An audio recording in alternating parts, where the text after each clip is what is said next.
یہ پانی زندگی بھی ہے اور موت بھی۔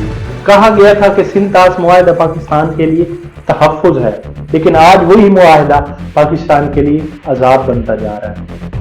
1960 میں طے پانے والے سندھ طاس معاہدے کے تحت بھارت نے وعدہ کیا تھا کہ وہ پاکستان کے حصے میں دریاؤں میں پانی نہیں روکے گا، لیکن کیا کبھی یہ سوچا گیا تھا کہ بھارت ایک دن اچانک پانی چھوڑ کر پاکستان کو ڈبو دے گا؟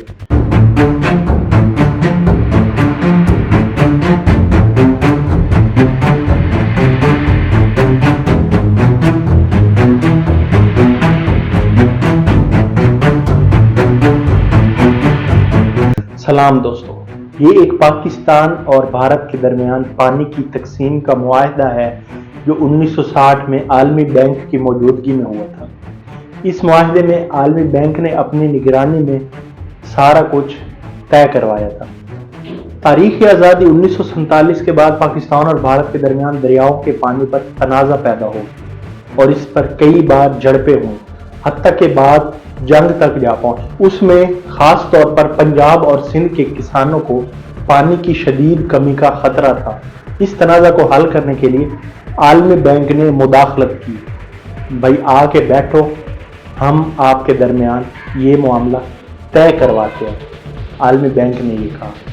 معاہدے کی اہم باتوں میں جو تقسیم ہوئی اس میں مشرقی دریا، جس میں ستلج، بیاس اور راوی ہے، یہ تینوں دریا بھارت کے سپرد کر دیے گئے۔ اس میں پاکستان کوئی مداخلت نہیں کر سکتا۔ ان دریاؤں میں جو مغربی دریا تھے، سندھ، جہلم اور چناب، یہ تین بڑے دریا پاکستان کو دے دیے گئے۔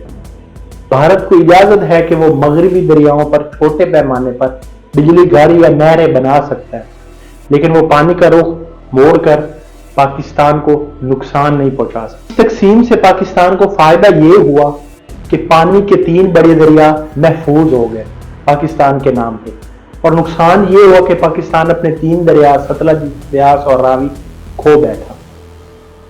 نتیجہ یہ معاہدہ آج بھی لاگو ہے اور دونوں ممالک کے درمیان پانی کے جھگڑوں کی بنیاد مانا جاتا ہے، اور اس معاہدے کو سندھ طاس معاہدہ کہتے ہیں۔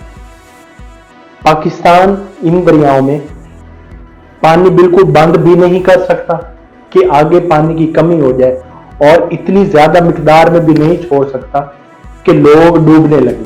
لیکن حالیہ دور میں فلڈ جو اتنے آ رہے ہیں اور پاکستان میں یکدم بہت زیادہ جو انڈیا وہ پانی چھوڑے جا رہا ہے، کیا یہ سندھ طاس معاہدے کی کھلی مداخلت اور یہ اس کی کھلی مخالفت ہے؟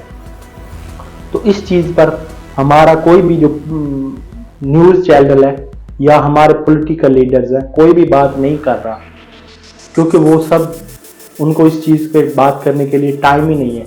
سیلفیاں، ٹک ٹاکاں اور یہ چیزیں بنانے میں وہ مصروف ہیں۔ چونکہ انڈیا سندھ طاس معاہدے کی نافرمانی کر رہا ہے جو کہ پاکستان اور بھارت کے درمیان میں طے ہوا تھا، اس پر آج ہم آپ کو تفصیلاً بتائیں گے۔ جب بھارت اپنے ڈیموں کے فلڈ گیٹس کھول دیتا ہے تو لاکھوں کیوسک پانی چند گھنٹوں میں پاکستان کی زمین پر داخل ہو جاتا ہے۔ نتیجہ کھیت تباہ، مویشی بہہ جاتے اور معصوم انسان پانی کی نظر ہو کر مارے جاتے ہیں۔ یہ صرف پانی نہیں، ہزاروں لوگوں کے خواب ہیں جو بہہ جاتے ہیں، اور یہ وہ سیلاب ہیں جن کا فیصلہ کسان یا پاکستانی حکومت نہیں کرتی، بلکہ اس کا فیصلہ انڈیا کے ہاتھ میں ہے۔ تو سوال یہ ہے کہ کیا سندھ طاس معاہدہ صرف ایک کاغذ کا ٹکڑا بن کر رہ گیا ہے؟ کیونکہ جب بھارت پانی چاہتا ہے روک لیتا ہے، جب چاہتا ہے اپنی مرضی سے چھوڑ کر پاکستان کو ڈبو دیتا ہے۔ سندھ طاس معاہدہ پاکستان کے لیے تحفظ تھا یا تباہی کا اعلان؟ یہ فیصلہ ہم آپ پر چھوڑتے ہیں اور عالمی بینک پر کہ وہ اس میں مداخلت کرے اور سندھ طاس معاہدے کی پاسداری کروا کر انڈیا سے یہ جو جارحانہ آبی جنگ ہے اس سے انڈیا کو روکے، اور ہمارے جو بھائی ہیں دریاؤں کے ساتھ جو رہ رہے ہیں ان کی زندگیوں کو محفوظ کرے۔ آج کی تھی یہ پرانی فائل، ملتے ہیں نیکسٹ پرانی فائل کی ویڈیو میں۔ اپنا خیال رکھیے گا، تب تک کے لیے اللہ حافظ۔